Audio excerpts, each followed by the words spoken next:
তুচ্ছ ঘটনার জেরে পিরোজপুরের মঠবাড়িয়ায় 7 মাসের অন্তঃসত্ত্বা নারীর পেটে লাথি মেরে সন্তান মেরে ফেলল ঘাতকরা। এই ঘটনায় ভুক্তভোগী নারীর স্বামী মনির সর্দার বাদী হয়ে প্রতিবেশী 3 জনের বিরুদ্ধে মঠবাড়িয়া থানায় মামলা দায়ের করেছেন। আসামিরা হলেন মঠবাড়িয়া সদর ইউনিয়নের 6 নং ওয়ার্ড বকশির ঘটিচোরা গ্রামের মৃত নূর ইসলামের ছেলে মিরাজ, নিজাম ও মিলন।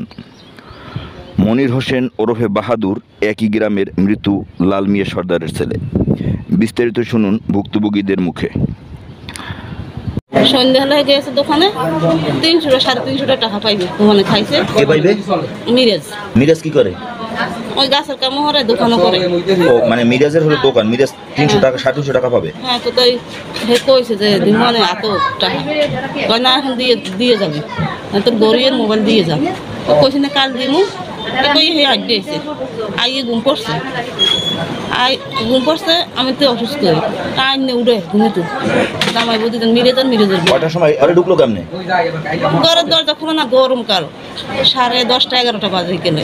তা আমি কি মনে মস্কারি করে ভাদুর টাকা দে, আমি তো মনে মস্কারি আর এমনি ফিরে আবার আইছে বাইরে তো যাই, এবার ধরে টাকা দে না, টাকা দে হ্যাঁ তো ঘুমে খবরও নাই। আইয়ে টাইম নেই উঠেছে ঘুমে, তো উড়ে কয় খান্তির তুই আবার ঘুমাইছ, ওড়ো না টাকা দাও না। এরপর আমি এদিনে কই মস্কারি ঘরে 300 টাকা কি মানুষ এরম হরে, কন আপনারা এরম হরেন? 300 টাকা কি মানুষ এরম হরে? মোবাইল আনছে, টাকা আনছে, কি কন হের দ্বারা তো কিছুই দেয় না, হুদে মানুষটাই ঘুমাইছে। এ তো আপনাকে ওইদিকেও জানে সন্ধ্যের সময় ঘুমাইছে, ওরে খোদার টাইম নিয়ে টুইন লইদের। এরপর আমি উঠছি, এরকম শুনছে লাখ টাকা ফাইলেও তো এরকম হরে না, 300 টাকা কি এরকম হরে? এসে বেশি সামনে দোকানে হেকেলে তো দিয়ে দিছে, খাইছে 300 টাকা মানুষের মরে।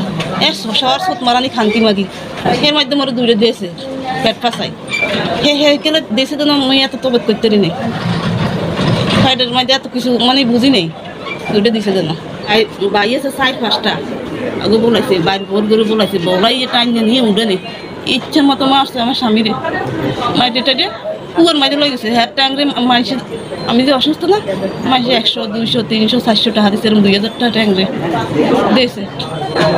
বোরে ফল ফাঁকা খাওয়ামো, ওষুধ খাওয়ামো, বরিশাল গেছি যে ইচ্ছে মতো মারছে। আমার তো আর কেউ নেই, আমার স্বামীর পিছনে কেউ নেই, আর বাড়িতে আনলে না দাঁড়ের কাছে বুঝলেন, কেউ আনলে না দাঁড়ে। আমি তো উড্ডে যাইতে না, আমি হচ্ছে অন্তঃসত্ত্বা, উড্ডে কি আমি যাইতে ঘরে হারাইতে আমার কেন নিচ্ছে। মানুষ রাস হয়ে গেছে, একটা মানুষের ধরলেও না কিছু নেই। বাইরে যাই কয় কি জানেন, কয় আমাদের মোবাইল আনছে, টাকা আনছে, এরপর এরা পুলিশ আনছে খবর দিই। পুলিশ এখন ধরছে, কথার কোনো মিল নেই, গদ্যের টাইম নিছে, কথা এক ফিরে শিখে যায় না। কয় আমাদের বাড়ির দিয়ে দৌড়ে কলা গাছতলা আইসে, এই জায়গায় আমরা ধরছি টাকা মোবাইল। হ্যাঁ, এবার তো গাড়ি যদি ও মোবাইলের টাকা নেই, সেই সাথে সাথে তোরা ধরবি না, সাক্ষী কই প্রমাণ কই, তো আমরা অনুমান করছি। এবার কত দুই রকম হয়ে যায় না, অনুমান করছে। পুলিশ গেছে কোন সময়? এই সাথে সাথে ফোন করি আনছে মারামারির পরে। ও আচ্ছা, রাতেই পুলিশ গেছে? হ্যাঁ, মঙ্গলবার রাতেই পুলিশ গেছে। হ্যাঁ, পুলিশের ফোন করে নিয়ে এরা চাইছে পুলিশের হাতে আর উড়ে দিবে, সাক্ষী প্রমাণ লাগবে না, পুলিশের হাতে উড়ে দেবে। এবার পুলিশে দিচ্ছে খামার, হ্যাঁ শুয়ারা বাচ্চাগুলো অনুমান করে কেমনে মানুষ ধরে, ওরা তো আর আগে অর্ধেক টাইনে নিয়ে মারছো, অনুমান করে কি মানুষের মারে ওরা আর কি। পুলিশেরা চলে ওরা, আমি কান্দন লইছি, আমি স্বামী যে কষ্ট করে সেই হিসেবে তোরা আমি ডাক লইছি, সেই হিসেবে তোরা কেমন আমার গায়ে হাত দিলি, লাথি মারলি আর ঠেলা ডাকা মারলি কে? আমি কি করছি? আমি কইছি শুধু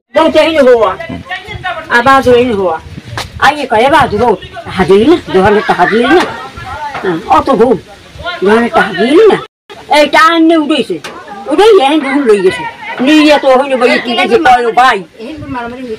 ভাই এখানে বই তো মাগি গেছে, মাগিটা গিয়ে হের বড় হলে নিয়ে মারছে, তাই নিয়ে হইলে মারছে। হ্যাঁ মিরাজ, নিজাম, মিলন, মিন্টু, আমি মাগিটা গিয়ে হের পর ব্যাপার আমি সব পাচ্ছি এই সাইডে দিয়ে